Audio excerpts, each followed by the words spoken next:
Guys, it's Kazuha calculation time.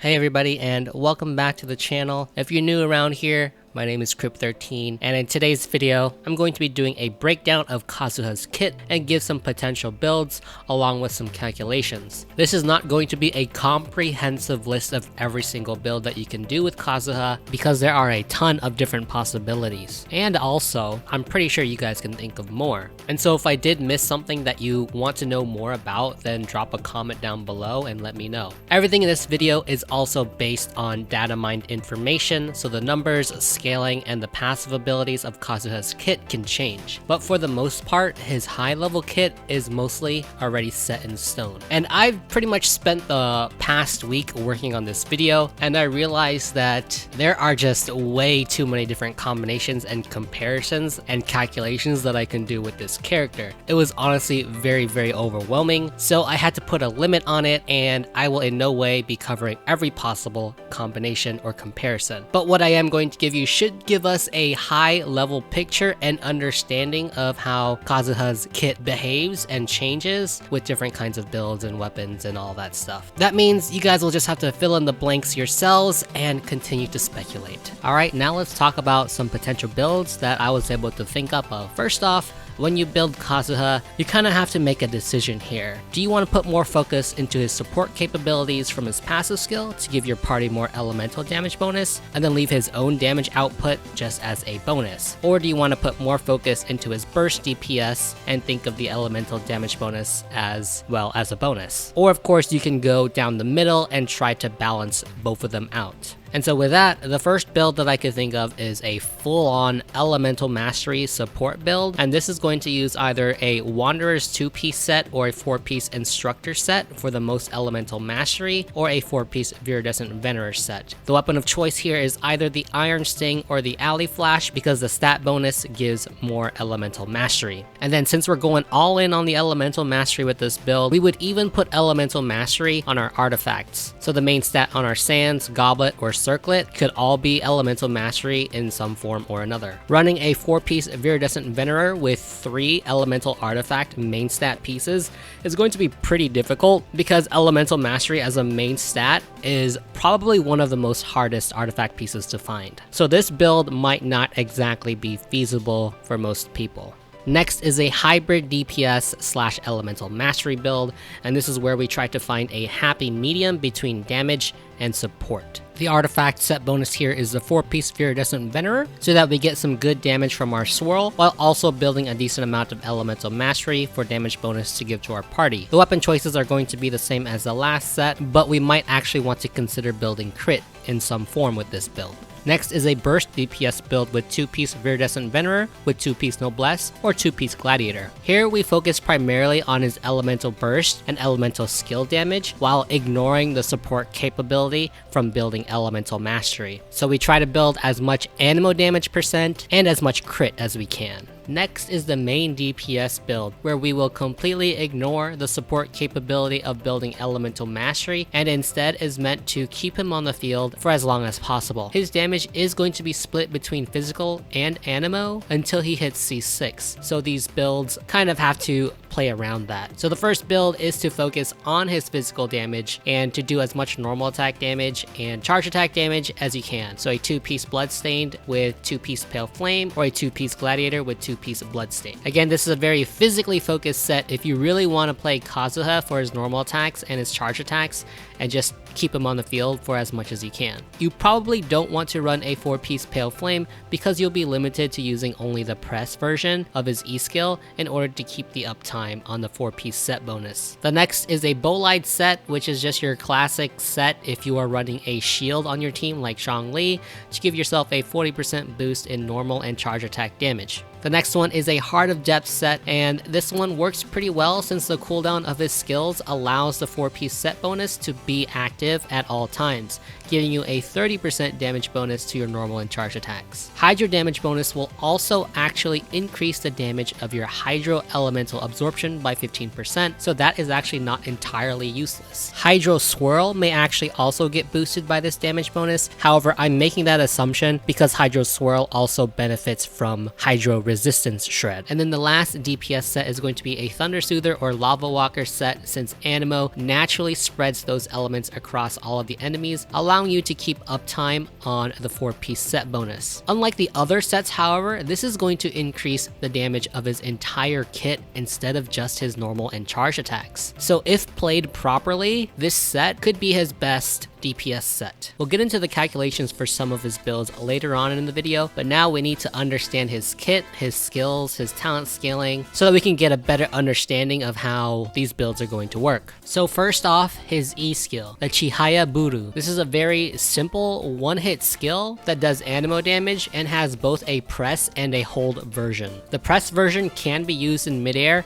whereas the hold version cannot. The press version also has slightly lower scaling than the hold version. The initial cast of this move is going to launch enemies, but while he's in the air, Kazuha's plunging attack gets converted into anemo damage. They decided to name this plunging attack the Midare Ranzan, and this plunging attack actually has the exact same scaling as Zhao's. Obviously, however, this is not going to be spammable since this is tied to his E skill, but it also has a suction effect when he does a plunging attack. It's unclear how strong the suction effect is, but I'm pretty sure it's not going to be as strong as Venti's, for example. It's probably going to be on the level of Sucrose or maybe a little bit better. Based off of footage that we've seen, his elemental skill does create a lot of elemental particles, so he could work pretty well as a battery. However, there is something to note about that, and I'll talk about that in just a little bit. So although the press version has a total lower scaling than the hold version, it actually turns out that the motion value or percent scaling per seconds of cooldown is actually higher on the press version at talent level 8. If I take 307.2% and divide it by 6, and then also 417.28% and divide it by 9, it comes out to about 51.2% and 46.36% scaling for every second of cooldown. So in terms of damage output, it looks like press might actually be the better choice here. However, the hold version might have better particle generation count than the press version. From the clips that we've seen, it looks like he generates about 5 or so particles from his hold version, but again, this is going to be something we're going to have to wait for when he actually releases. And then on that same note about particles, since this skill lifts Kazuha into the air, you are going to be unable to swap into another character and allow them to get the particles, because by the time you plunge back down, Kazuha is going to have already grabbed those particles. So if you're trying to use him as a quick swap anemo battery, he's not going to be as good as other characters. Don't get me wrong here though, I'm not saying that he's bad, I am just speaking strictly comparatively, since you cannot switch. The plunging attack portion of this skill is also tied to one of his passive skills, and so I'll talk about that when we get to his passive skill section. Next is Kazuha's Elemental Burst skill, and it's a very high damaging, high scaling attack. It lasts for 8 seconds and has a dot that triggers every 2 seconds. And from the footage that we've seen, it also has a pretty large AoE. It's basically like Kazuha's own domain expansion. Elemental absorption can also occur with this skill, and it deals damage in tandem with the dot damage. The slashing and the dot damage is considered anemo, whereas the elemental absorption is going to take on the element of whatever it decides to absorb. His first passive skill is directly tied to his elemental skill. If Chihaya Buru comes into contact with any kind of element when cast, then it's going to absorb that element. And then if you perform a plunging attack, his Midare Ranzan, before it expires, then you will deal an additional 200% attack of the absorbed elemental damage type as damage. That damage is considered plunging attack damage, and this can only happen once per use of his E skill. So basically what this means is that you get another instance of damage that has a percent scaling of 200% that takes on the element of whatever was absorbed. This will only trigger if you do a plunging attack. And this is what elemental absorption is. It's just another instance of damage that takes on the element of whatever got absorbed. Kazuha's next passive will give his team members a elemental damage bonus whenever he creates a swirl reaction. The damage bonus used to be 0.03% for every point of elemental mastery he had, but it recently got buffed to 0.04% as I was working on this video. This buff will last for 8 seconds. Seems like a pretty minor buff, right? Well, when we get to the calculations section of this video, I'll show you just how much of a difference 0.01% makes. This passive is mostly going to come into play with your elemental burst rather than your E skill because the buff only lasts 8 seconds. Capitalizing on his passive with his E skill will probably be reserved for the big one-hit burst like Hu Tao's elemental burst or Child's. While his burst is active, however, is when you can more reliably use elemental infused auto attacks like Ganyu, Diluc, Hu Tao, Child, etc, etc. This is because a swirl reaction should be occurring every 2 seconds while your burst is up. Essentially, you'll have the buff up for the entire 8 seconds of his elemental burst and from when the last tick of anemo damage and swirl occurs. So probably around 16 to 14 seconds of elemental damage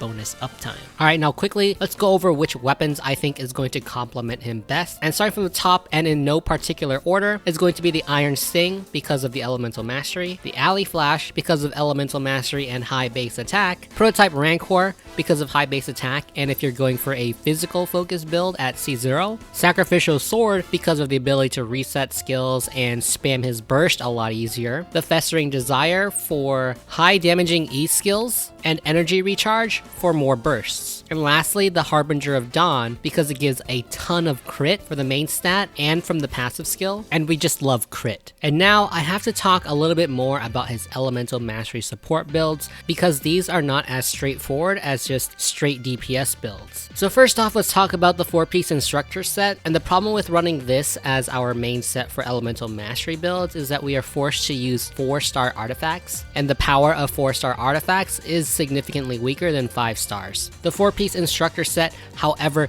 does give an additional 120 elemental mastery to your teammates whenever you create an elemental reaction. So an increase to elemental mastery and damage bonus means that we can be a very strong support for DPS characters that rely on melt or vaporize. So this should definitely not be overlooked, even though we are sacrificing the stats of a 5-star artifact. And also, since it's just a 4-piece set bonus, we can have one artifact piece be a 5-star. However, this introduces so many variables and different combinations for my calculations, so I'm going to have to opt to just having the feather be our 5-star for simplicity's sake. But let's also find out if a 4-piece Instructor set with 4-star stats is even worth it, because if the total amount of elemental mastery is that much lower than a 5-star set, then we should just ignore the 4-piece Instructor set completely. It turns out that a 4-piece Instructor set with 3 possible pieces having elemental mastery on the main stat will have a lower total elemental mastery than a 2-piece Wanderer set with all 3 pieces having elemental mastery on the main stat. Even with the 200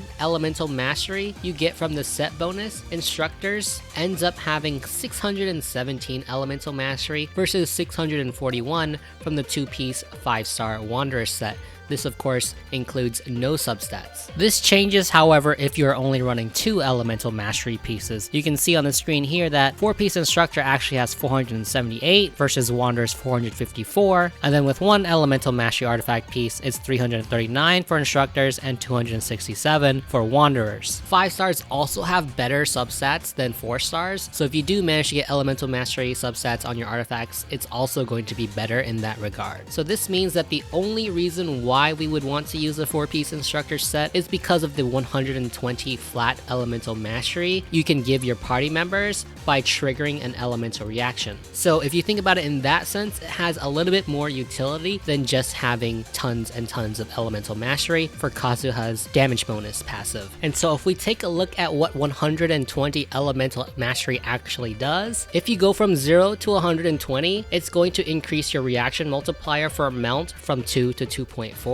and Vaporize from 1.5 to 1.8. And these reactions are multiplicative multipliers instead of additive multipliers. So if we were to choose 80 elemental mastery from the Wanderer's 2 set bonus, that would only be giving us an extra 2.4% additive damage bonus versus a multiplicative 0.4 or 0.3 damage bonus. Genshin Impact does not have very many multiplicative damage boosts, so a 0.4 or 0.3 multiplicative damage boost, in my opinion, is pretty valuable. This of course is only valuable if you are using a main DPS that utilizes either mount or vape. However, with the buffs to transformative reactions like Electro Charge, Overload, and Swirl, it could be better when that patch actually drops. I also made a little boo-boo in my calculations because I included the 12% damage bonus to my Swirl damage from the Iron Sting and Alley Flash, when the Iron Sting's damage bonus actually doesn't apply to Swirl. As for the Alley Flash, I'm not 100% sure because I don't have the weapon. So let's just keep this in mind going forward. The next thing to talk about this build is where should we put our main stat Elemental Mastery artifact pieces? Should we replace the attack percent, the animal percent, or the crit percent?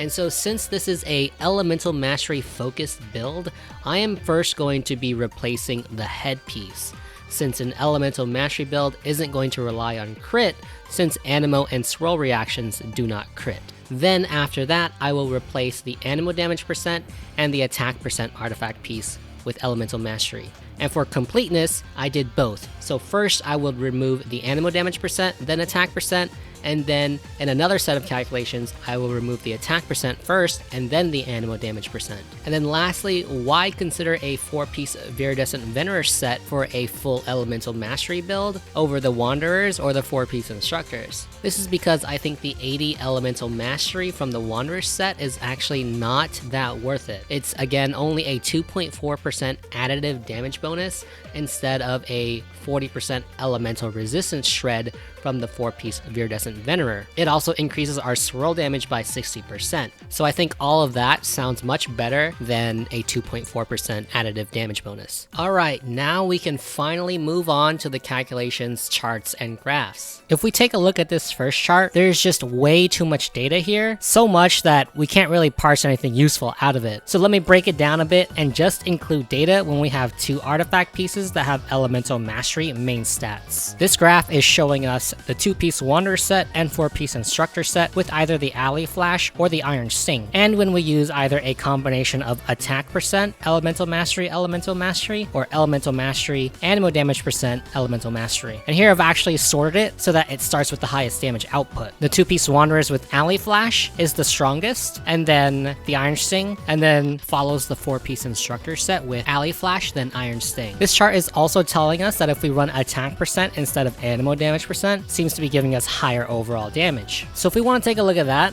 I took out some of the data so that we could see it more clearly. And it does seem like running attack percent instead of Animo damage percent is giving us more damage. However, it is so very slight that I don't think it really matters. Another reason for why it looks this way is because I'm only including singly instance damage, and I'm also including normal and charge attack damage, when realistically, you're never going to be using your normal and charge attacks if you are running Kazuha as a support. So I really should remove that from these graphs. And if I do that, you can see that the rankings change a little bit. Running damage percent is actually giving us higher damage numbers than running attack percent. And then if I cut down the data a little bit more, you can see it even more clearly. But again, it's very, very slight, so you should definitely make your decision based off of your substats. All of this damage that we have looked at so far is also non-crit damage, because an Elemental Mastery support build is going to have laughably low crit without a weapon or a circlet with crit stats. I also didn't include any swirl damage here, but we should definitely consider it. I unfortunately just forgot to include it with these charts, so you'll have to go ahead and fill in those blanks yourselves, but I will include swirl damage in the coming calculations. In this next graph, I am plotting the same data, except that I ordered it a little bit differently so that we could compare Alley Flash with Iron Sting. Each set of 2 bars runs the exact same artifact combination, but swaps out the weapon for either the Alley Flash or the Iron Sting. And so if we look at this difference, we can see that Alley Flash does have the higher damage output. There's about a 10 to 11% damage difference if you run Alley Flash over Iron Sting. However, the damage bonus that Kazuha gives to his team members is going to be more with the Iron Sting because Iron Sting has more Elemental Mastery. There's about a 4.5 difference in damage bonus if you choose the Iron Sting over the Alley Flash. So you kind of have to answer this question yourself. Do you want Kazuha to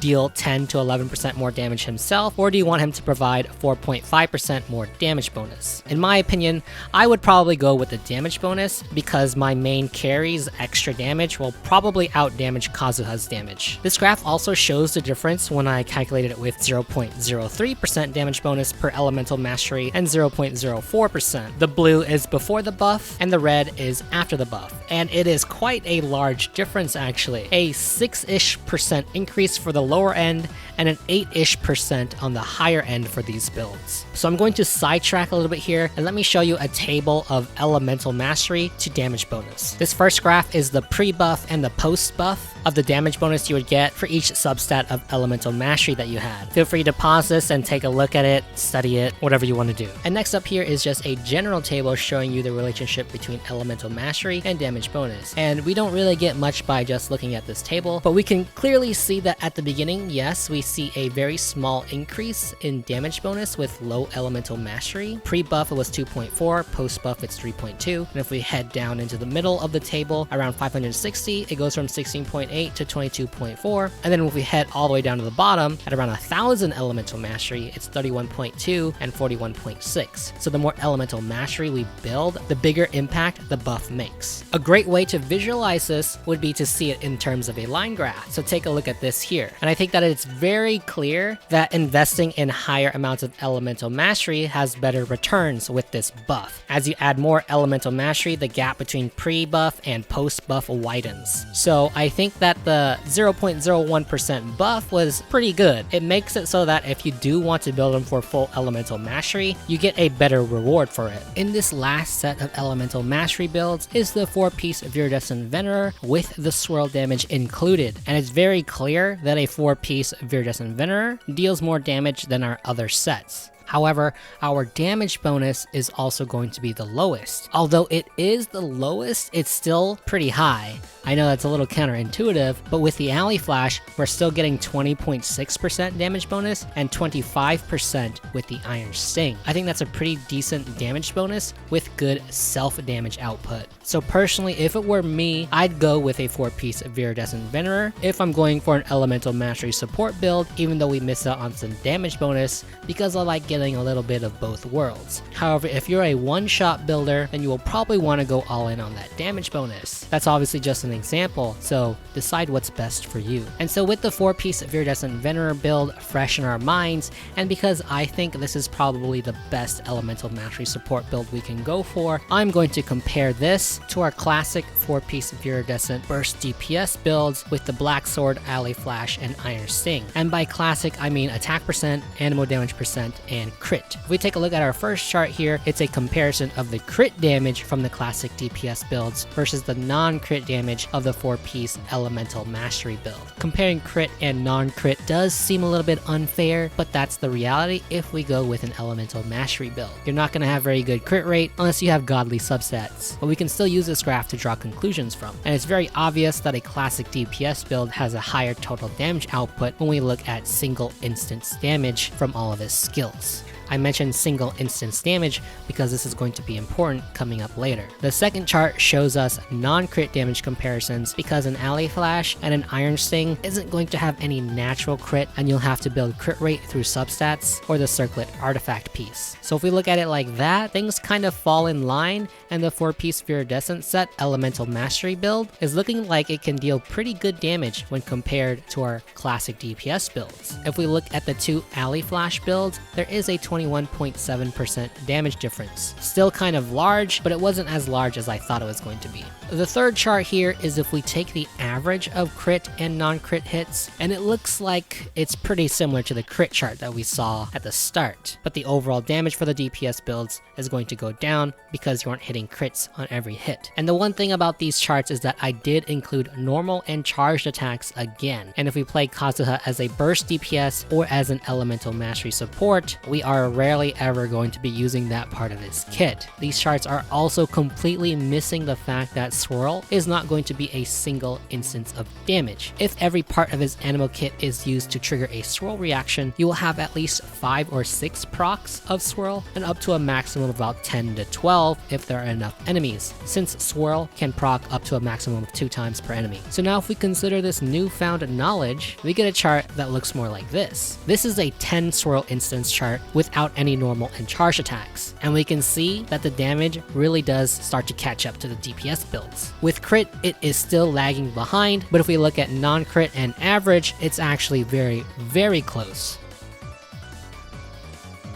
And soon, transformative reactions like Swirl, Electrocharged, and Overloaded are going to be getting buffed. So when that patch drops, this is just going to be better. I am also going to throw up the 5 instances of Swirl, so feel free to pause if you want to take a look at those. So now that we've taken a look at the damage output, we should also consider the damage bonus as well. In other words, taking a look at the ratio of damage to damage bonus that we are giving. And so here is a table of those builds that we just looked at. For me personally, I'm liking the lower damage but decent damage bonus. So going with the 4-piece Viridescent Venerer set is probably how I would build my Kazuha if I manage to pull him. Now I'm going to go on a little tangent about Swirl because I'm pretty sure I'm going to get this comment. Swirl does have a downward trend in damage as you build higher and higher elemental mastery. Here is a line chart that shows the damage of our Swirl using the increments of elemental mastery based off the builds that we were looking at earlier. This chart goes up to 1000 elemental mastery, but realistically, I don't think anyone is going to be able to build past 1200-ish elemental mastery, so why even look past there? Despite that, you can clearly see that there is a downward trend in damage, but it's very, very small. So if you wanted to build for full elemental mastery, swirl, and damage bonus, don't let this small downward trend stop you. If your first gut reaction to this was that high elemental mastery builds are straight terrible, then I don't know, that seems kind of like an overreaction, because we can still see that it still fits pretty closely to the trend line. I haven't gone through his constellations yet, but this video has already gone on for long enough. If you guys are interested in knowing more about his constellations, let me know by leaving a like on this video and dropping a comment down below. That's really the only way I'll know if there's enough interest around it. Anyway, that's all that I have for you guys in this video, and there are still a lot of questions that need to be answered about Kazuha's kit before I think we can make an accurate and informed decision about him. But this is how he's looking right now. Is he going to be the next best support character? I don't know. He's got some form of crowd control with his E skill, a nice damage boosting passive skill, and he can also reliably run the 4-piece Viridescent set for elemental shred. I am very curious to see how his suction compares to Venti's. I think miHoYo might have gone a little overboard on Venti's suction, but again, we'll just have to see. Let me know what you think down in the comments below, and remember to be respectful and civil down there. And if you made it this far, thank you so much. Don't forget to hit that subscribe button if you want to get more Kazuha content, and also follow me on Twitter and Twitch. Links are down below. And until next time, I will see you guys later.